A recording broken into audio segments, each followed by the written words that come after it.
다윗의 시라고 이렇게 표제가 붙어 있어요. 그죠?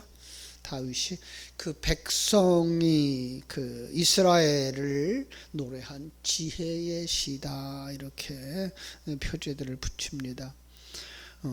사무엘하 7장에 가면은 다윗 언약이 있죠. 하나님이 다윗에게 이렇게 해주겠다라고 약속한 하나님이 그 약속 다윗 언약이 있습니다.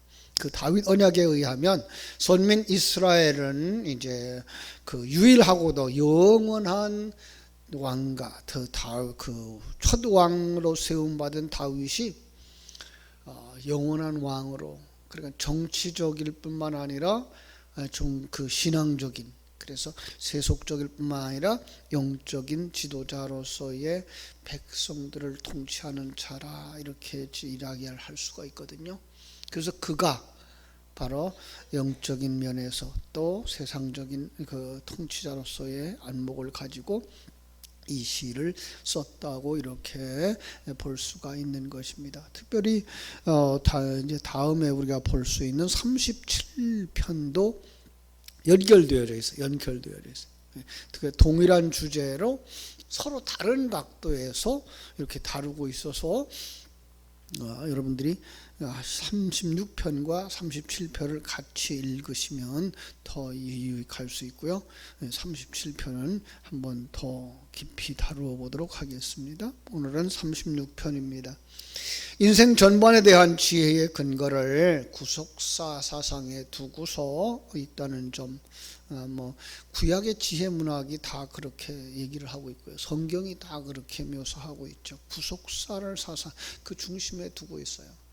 우리 하나님의 백성들의 구원, 그래서 그 구원하시는 하나님 아는 것, 그 하나님을 의지하는 것, 그걸 갖다가 하나님 앞에 피한다라는 말로 표현하기도 해왔죠. 그래서 백성들에게 바른 삶이 무엇이냐 이제 교훈하는 거죠. 그래서 그 여호와 하나님은 역사와 우주의 창조자요 주권자다라고 하는 걸 가르치고 있어요. 우리가 아는 것 바로 여기에 있어요. 그 하나님은 창조자다. 그냥 우주를 우리가 알면 알수록, 그래서 천문학을 연구하는 과학자들이 대부분 하나님께로 돌아온다 그래요. 큰 우주를 보고 그 움직여가는 것들을 보면서 이게 우연이라는 말은 말이 안 되는구나. 이게 하나님이 그 엄청난 지혜를 가지고 엄청나게 크신 하나님이 세밀하게 무슨 어떤 목적을 두고 이 창조한 세계가 맞다라고 깨달아 알기 때문에 하나님 앞에 다 돌아올 수밖에 없더라는 거죠. 그렇습니다. 자, 그런데 우리는 어떻습니까? 예수 안에 나와서 참 하나님을 묵상하고 하나님의 귀한 약속들을 바라다 보면서 나아가면서 과연 그 하나님이 우리에게 주신 약속들을 더 분명하게 알아가고 있는가 깊이 한번쯤 되돌아볼 필요가 있을 것입니다. 자, 시편 1편과 조금 이제 차이가 있지만 근본적으로 이제 같은 맥락인 것을 우리가 알 수가 있습니다. 시편 1편 우리가 생각할 수 있죠. 악인과 의인의 상반된 삶의 자세, 그죠? 그걸 이제 객관적인 입장에서 대조시켰죠. 이 36편도 그래요. 시편 36편도 그 인본주의적인 착각에 빠진 죄인들의 근시안적인 교만, 거기와 대조시켜서 초월자 되시는 하나님, 그죠? 창조자 하나님, 인생은 물론 전 우주에 대한 주권을 가진 하나님의 능력, 그거하고 이 어리석은 죄인들의 그 자기 착각에 관한 이야기들을 이렇게 대조시키면서 얼마나 어리석은가, 그리고 이제 하나님께 돌아와야 되지 않겠는가라고 간곡하게 부탁하는 이런 시편인 것을 우리가 알 수가 있습니다. 1절부터 4절은 하나님을 경외하지 않는 자의 실상, 그죠? 하나님을 경외하지 않는 이유는 뭐예요? 하나님을 모르기 때문에. 하나님 모르면 어떻게 된다고요? 1절부터 4절 말씀처럼 된다는 거죠. 그리고 5절부터 9절 말씀에서 하나님은 이제 생명과 복의 근원이신 하나님의 인자하심, 하나님의 속성을, 그리고 하나님이 약속한 풍성한 복을 딱 제시해 준단 말이에요. 그리고 10절부터 12절에서 하나님을 믿는 자들, 주를 경외하는 자들이 받을 복, 악인에게 주어지는 그 비참한 결과, 이걸 대조시켜 주시면서 우리에게 그러니 우리가 하나님께 가야 되지 않겠냐라고 말씀하는 거죠. 자, 1절부터 아주 간단하게 살펴보겠습니다. 악인의 죄가 그의 마음속으로 이르기를 그의 눈에는 하나님을 두려워하는 빛이 없다 하니, 이런 뜻이에요. 악인이 그의 마음속에 있는 악에게 스스로 말하기를 하나님을 두려워할 필요가 없다 하도다, 이런 뜻이에요. 그들을 뭐라고 말한다고요? 스스로 말한다고. 이것도 반복해서 말한다고요. 그러나 우리 예수를 아는 사람들은, 하나님의 백성들은 하나님의 존재를 반복해서 묵상하고, 그 반복해서 묵상함으로 말미암아 우리의 심령이, 그죠? 우리의 마음의 중심이 하나님의 존재를, 하나님의 영광을 드러내고 있는 반면에, 그걸 생명으로 삼는 반면에 그들을 계속해서 뭐예요? 죄악을 묵상하면서 죄악 속으로 계속 빠져들어간다는 거예요. 공동번역은 뭐라고 되어져 있는가 하면, 악한 자의 귀에는 죄의 속삭임뿐 하나님 두려운 생각은 조금도 없다. 하나님을 모르면 그럴 수밖에 없는 거죠. 그렇죠? 결국은 하나님을 두려워하지 않는다는 것은, 하나님을 섬기지 않는다는 것보다 더 중요한 건 뭐예요? 하나님의 존재를 모르고 하나님이 인생과 역사의 주관자 되시는, 주권자가 되신다는 사실을 인정하지 않는다. 이게 무신론자들의 생각이거든요. 이게 종교인들의 생각이거든요. 하나님 없다.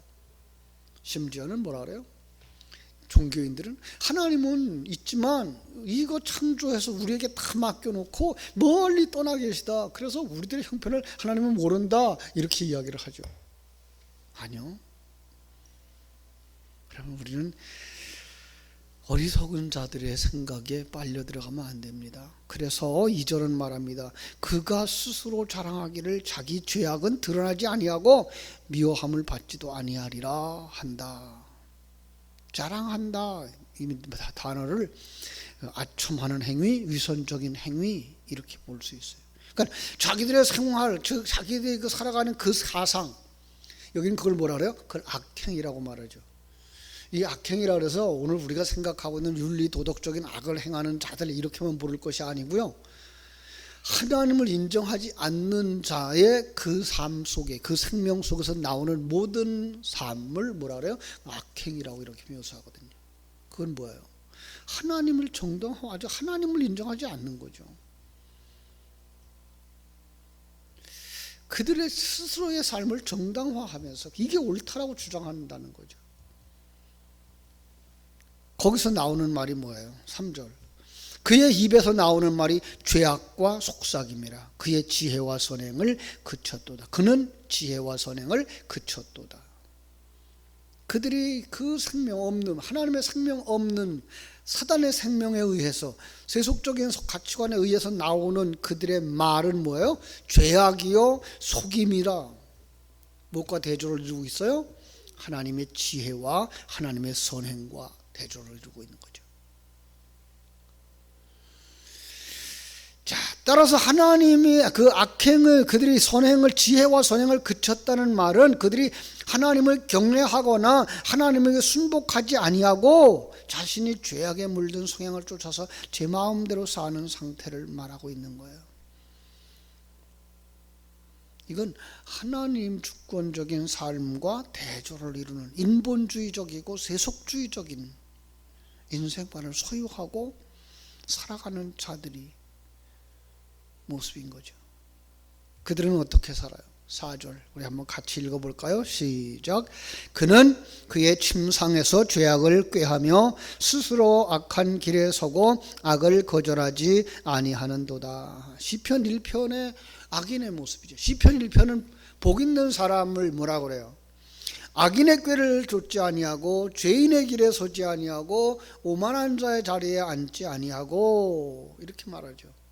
그런데 그 반대 뭐라 그래요? 오만한 자리에 앉지 않는다는 말을 여기서는 뭐라 그랬어요? 침상에서도 죄를 짓는다는 거죠. 죄인의 길을 뭐라 그래요? 여기 악인의 길이라고 말하고 있고요. 악인의 꾀를 좇지 아니하며를 여기는 악을 거절하지 아니하며라고 말하고 있죠. 완전히 그냥 저주 가운데 있는 자들의 모습 그대로인 거예요. 그렇다면 하나님은 어떤 분이시냐? 5절로 9절인 거죠. 5절 여호와여 주의 인자하심이 하늘에 있고 주의 진실하심이 공중에 사무치며 주의 의는 하늘의 산들과 같고 주의 심판은 큰 바다와 같으니이다. 예. 이 참 악인의 사악함과 대조되어지는 하나님의 그 인자하심, 하나님의 그 신실하심, 하나님의 그 의로우심, 그게 뭐와 같아요? 하늘과 같고 바다와 같고 산과 같다는 거예요. 얼마나 크고 얼마나 무한대하신지를 강조하고 있는 거예요. 피조물과 그렇죠?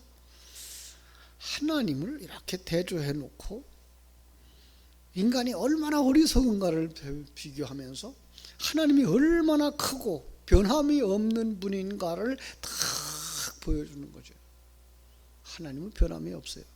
그래서 그러면 하나님은 영원하신 분이라고. 이것을 우리는 바라다 볼 수 있는 사람들이 되어져야 되죠. 그죠? 여기서 강조하고 있는 게 뭐예요? 주의 의, 하나님의 의, 그죠? 인간의 불의와 대조를 보고 있는 거죠. 인간은 변해요. 이게 불의예요. 그러나 하나님은 영원히 변치 않는 하나님이 계획하신 모든 일들을 지속적으로 하고 계신 것, 이게 뭐예요? 의예요. 성경이 말하고 있는 의가 뭐라고요? 창조주와 피조물 간의 자기의 책임과 역할을 충성스럽게 감당하는 것, 이게 의라니까요. 거기서 떠났어. 피조물의 역할을 제대로 하지 않아. 이게 모두가 불의한 거예요. 불의하다. 그래서 그걸 갖다가 로마서는 뭐라 그래요? 의는 없나니 하나도 없도다. 이렇게 말하는 거죠. 그러니까 인간 가운데에는 하나님에게 돌아온 자들이 없다는 거예요. 그래서 하나님이 의로운 자를 보내죠. 누구예요? 예수. 그래서 이 땅에 살아가는 예수의 모습은 의인의 삶인 거예요. 다시 말하면 자기를 중심으로 해서 살지 아니하고 완전히 하나님의 말씀에 근거한 삶, 하나님이 원하시는 삶을 살아가는 거죠. 그게 십자가를 지는 것이라면 십자가 지는 삶, 그게 고난당하는 것이라면 고난당하는 삶을 그대로 사는 거예요. 그게 뭐예요? 의. 그리고 그걸 우리에게 덧입혀 주시죠. 그 의의 전가라고 말하죠. 그래서 우리는 예수를 보면서 예수를 닮아가는 작은 예수가 되어져가는 그 과정 속에 있는 것이죠. 그렇죠?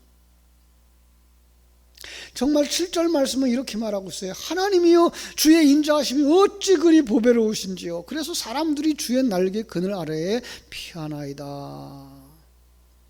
마치 어미새를 품는 그 어머니 어미새를 연상하듯이. 그렇죠? 이제 봄철이 되어졌습니다. 정말 어린 시절 보면 그 장터에서, 그죠?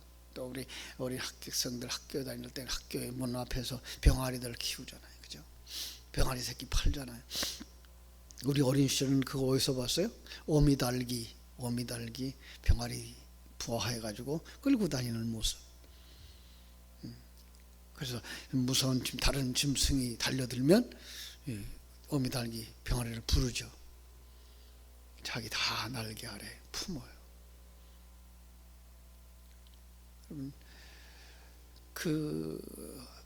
이렇게 창고가 불났는데 그 속에 어미달기 다 죽었어요. 근데 어미닭을 치워보니까 어미닭 품속에 병아리들이 그대로 살아있더라는 거죠. 그러니까 죽음 가운데서 자기의 죽음을 희생하면서까지도 그 새끼들을 키웠던 그 병아리, 그죠? 그 어미닭. 뭐에다 묘사하고 있는 거예요? 하나님의 사랑을 거기다 담아주고 있는 거예요. 참 그래서 참 그 하나님의 사랑이 얼마나 큰지, 우리를 향하신 하나님의 사랑이 얼마나 큰지, 그런 짐승 가운데도 계시의 도구로 우리에게 가르쳐주고 있는 거예요. 사람들은 가끔 그러죠. 짐승 같은 못하다고. 그럼요. 짐승을 통해서 하나님을 우리에게 계시해주고 계신대요. 선과 악을 그 짐승들을 통해서도 우리에게 계시해주고 계시다고요. 연호가 그 먼 바다에까지 나갔다가 돌아오는 그 모습들을 보면서 우리는 돌아가야 될 자들이야. 탕자처럼 우리는 아버지 집으로 돌아가야지, 고향으로 돌아가야지, 내 본래의 모습으로 돌아가야지 깨달아 알라고 말씀하고 계시잖아요. 이런 것들이 다 하나님의 사랑을 이렇게 딱 보여주고 있는 거죠. 여기 탕자의 모습 다시 한번 생각해 볼까요? 8절, 저희가 주의 집에 살진 것으로 풍족함이라 주께서 주의 복락의 강수로 마시우리이다. 마치 탕자가 그 고난 가운데서 뭘 묵상합니까? 내 아버지 집에는 양식이 풍족한 품꾼이 얼마나 많은고. 아버지 집의 그 풍족함, 아버지 집의 그 살진 것으로 풍족함, 거기에 있는 생수. 이건 어디를 바라다 봐야 돼요? 요한계시록 21장 22장에 하나님의 보좌로부터 흘러나오는 생명수 강, 그것을 먹고 마시는 자들이 살아나는 그 천국. 여러분, 그걸 사모하는 자들은 어떻게 하겠어요? 하나님께로 돌아가죠. 그래서 9절은 말합니다. 대저 생명의 원천이 주께 있사오니 주의 광명 중에 우리가 광명을 보리이다. 빛 가운데에서 우리가 뭘 봐요? 빛을 봅니다. 이 빛은 어떤 빛이에요? 창세기 1장 초두에 나오는 첫날 하나님이 창조한 그 세계에 공허하고 흑암이 깊음 가운데 있는, 그죠? 거기에 빛이 있으라 하시며 오셨던 그 빛, 하늘의 빛, 그 속에서 세상의 빛으로 자라난 우리의 모습이 거기에 거하는 거죠. 그죠? 자, 이런 모습들을 우리가 묵상하면서 다시 한번 의인과 죄인의 결말을 우리 10절부터 우리 12절까지 읽고서 오늘 말씀을 마치겠습니다. 10절부터 12절 같이 읽습니다. 시작. 주를 아는 자에게 주의 인자하심을 계속하시며 마음이 정직한 자에게 주의 의를 베푸소서. 교만한 자의 발이 내게 미치지 못하게 하시며 악인의 손이 나를 쫓아내지 못하게 하소서. 죄악을 행하는 자가 거기 넘어졌으니 엎드러지고 다시 일어날 수 없으리다. 아멘. 여기서 시인이 말하고자 하는 의인과 대조의 그 결국을 바라다 보면서 결코 악인의 길에 서지 마시고 여러분들은 다 주와 함께하는 의로운 자들의 삶을 살아 하나님께 영광 돌리고 하나님 나라를 소망하며 달려가는 복 있는 성도들 되시기를 주님의 이름으로 축복합니다. 기도하겠습니다. 아버지 하나님, 크신 은혜와 사랑을 감사하옵고 감사합니다. 하나님께서 이렇게 귀한 말씀을 통하여 인간이 얼마나 어리석은가, 보이지 아니하는 하나님의 세계를 바라다 보지 못하고 하나님을 보지 못했다고 해서, 하나님을 알지 못한다고 해서 자기가 주인 되어져서 어리석고 미련하며 스스로 죄악을 반복해서 범하면서도 참으로 회개할 줄 모르는 인생들이라고 아버지 하나님이여 지탄하시면서, 그러나 그럼에도 불구하고 하나님은 흔들리지 아니하는 산과 같고 깊은 바다와 같고 넓은 하늘과 같아서 우리들을 기다리고 계시며 우리를 소망하고 계시다는 사실. 아버지 하나님의 탕자가 아버지의 집을 떠났을 때에 아버지 집을 그리워할 때 아버지 집에 그 양식이 풍족한 것을 보았고, 변하지 않은 아버지의 그 사랑을 보았고, 그 약속의 말씀을 보았기에 아버지 집으로 돌아가야지 라고 생각하고, 부끄럽지만 아버지 집으로 돌아갈 수 있었던 것처럼 하나님이여, 이 시대를 살아가는 모든 성도들이 변하지 아니하는 그 하나님의 진리, 세상은 변하고 시대는 변하고 상황들은 변해도 하나님은 절대로 변하지 아니하는 영원하신 하나님이라는 사실을 깨달아 알고, 그 하나님께로 돌아가는 자들이 얼마나 복된 자들인지 다시 한번 깨달아 알며 내가 그 자리에 있는지 점검해보고, 내 자녀들이 그 자리에 있는지 점검해보고, 참으로 믿음 안에 굳게 설 수 있도록 나 자신이 믿음 안에 서 있을 뿐만 아니라 내 자녀들을 믿음 가운데로 세우고, 다음 세대를 믿음 가운데 세우고, 하나님의 영광을 높이 찬양할 수 있는 복된 성도들이 되도록 우리 하나님 축복하여 주시옵소서. 오늘 하루의 삶도 주님께 부탁드립니다. 일마다 때마다 시간마다 아버지 일마다 일 속에서 하나님의 놀라우심을 발견할 수 있는 신령한 눈이 열려지게 하여 주시고, 임마누엘 하신 하나님을 느끼면서 살아가는 감각이 살아나는 성도들이 다 되게 하여 주셔서 평강을 누리고 자유를 누리고 기쁨을 누릴 수 있는 하나님의 사람들 다 되게 해 주시옵소서. 이 거룩하신 예수님 이름으로 기도하옵나이다. 아멘. 하늘